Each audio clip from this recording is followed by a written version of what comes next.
दोस्तों, ये तो हम सभी जानते हैं कि अपनी ज़रूरतों को पूरा करने के लिए किसी भी चीज़ को लेकर हमारा दूसरे देशों पर निर्भर रहना बेहद रिस्की हो सकता है।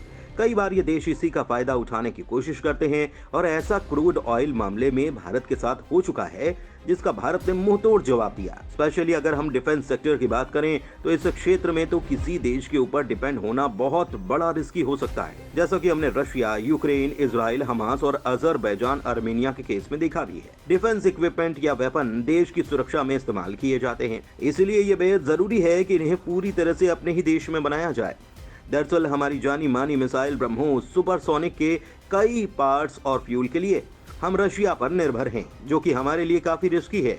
लेकिन अब जो खबर निकलकर सामने आ रही है वो भारत के लिए काफी अच्छी है। दरअसल अब भारत ने ब्रह्मोस सुपरसोनिक मिसाइल के लिए इस्तेमाल में आने वाले फ्यूल की टेक्नोलॉजी को भारत में ही डेवलप कर लिया है। इसके बाद हमारी रशिया पर डिपेंडेंसी खत्म हो जाएगी। दरअसल दोस्तों, भारत की सबसे खतरनाक मिसाइलों में गिनी जाने वाली ब्रह्मोस सुपरसोनिक मिसाइल 2001 में बनकर तैयार हो गई थी। हालांकि इस मिसाइल को ब्रह्मोस एरोस्पेस के द्वारा भारत में ही मैन्युफैक्चर किया गया था, लेकिन इसके कई सारे पार्ट्स हम रशिया से इंपोर्ट कर रहे थे।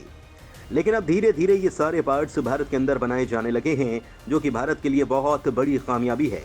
सिर्फ पार्ट्स ही नहीं, बल्कि इस मिसाइल को चलाने के लिए इस्तेमाल में आने वाला फ्यूल भी हम रशिया से ही इंपोर्ट किया करते थे।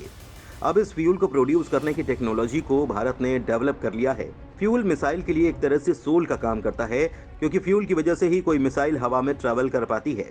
ऐसे में जरा सोचिए, कल को भारत किसी युद्ध में फंस जाता है और किसी वजह से रशिया भारत को फ्यूल इंपोर्ट नहीं कर पाता, तो ऐसी सिचुएशन में भारत पूरी तरह से फंस जाएगा। इसीलिए डिफेंस इक्विपमेंट के लिए दूसरे देशों पर निर्भर होना बहुत ज्यादा रिस्की है। वैसे तो रशिया भारत का अच्छा दोस्त है, लेकिन अगर रूस के पास खुद फ्यूल की शॉर्टेज हो जाए या फिर चीन की वजह से रूस भारत को फ्यूल देने से इनकार कर दे, तो ऐसे में भारत की सिचुएशन क्या होगी ये समझना जरूरी है। और इसीलिए भारत को पहले से तैयार रहना बेहद जरूरी है। इस वजह से डीआरडीओ कई सालों से ये कोशिश कर रहा था कि हम ब्रह्मोस मिसाइल के फ्यूल को भारत में ही बना पाएं, और अब आखिरकार भारत को इसमें कामयाबी भी मिल चुकी है और डीआरडीओ ने ब्रह्मोस मिसाइल के फ्यूल को प्रोड्यूस करने की टेक्नोलॉजी को डेवलप कर लिया है। 2001 में पहली ब्रह्मोस मिसाइल लॉन्च हुई थी और तब से लेकर आज तक हम ब्रह्मोस मिसाइल के फ्यूल के लिए रशिया पर निर्भर हुआ करते थे। यानी कि 23 साल के बाद भारत को इसमें कामयाबी मिल गई है। ब्रह्मोस मिसाइल के कई वेरिएंट आज के समय इंडियन आर्मी, इंडियन एयरफोर्स और इंडियन नेवी यानी कि तीनों सर्विसेज में शामिल किए गए हैं। यहाँ तक कि ब्रह्मोस मिसाइल को दूसरे देशों को हम एक्सपोर्ट भी करने में लगे हैं। ऐसे में ब्रह्मोस क्रूज मिसाइल के लिए फ्यूल की टेक्नोलॉजी डेवलप करने से भारत को बहुत ज्यादा फायदा होने वाला है और भारत के कई बिलियन डॉलर भी बचने वाले हैं। आज के समय में हम ब्रह्मोस क्रूज मिसाइल के 78% पार्ट्स तो भारत में ही बना रहे हैं, लेकिन फिर भी 22% पार्ट्स के लिए रशिया पर निर्भर हैं। अब इंडियन गवर्नमेंट ये कोशिश में है कि मेक इन इंडिया के तहत इन पार्ट्स को भी भारत में ही तैयार किया जाए और भारत डिफेंस सेक्टर में पूरी तरह से आत्मनिर्भर बन सके। साथ ही अजरबैजान मीडिया ये क्लेम कर रही है कि भारत सीक्रेटली आर्मेनिया को हथियार सप्लाई कर रहा है। अजरबैजान की मीडिया ने इसका फोटो शेयर करते हुए कहा है कि एक ट्रैपलिन कवर्ड ट्रक को इन्हें ईरान के गांव से आर्मेनिया की तरफ जाते हुए देखा गया और उनका ये कहना है कि ये ट्रक इंडियन मिलिट्री कार्गो को कैरी करके ले जा रहा था। अजरबैजान का इस तरह का क्लेम कई सवाल खड़े करता है।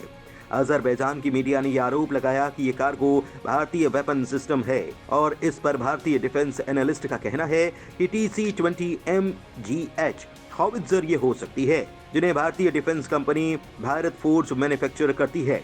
लेकिन ये क्लेम अनवेरिफाइड साबित हो रहा है, क्योंकि जो फैक्ट्स निकल कर आ रहे हैं उससे कुछ भी साबित नहीं होता।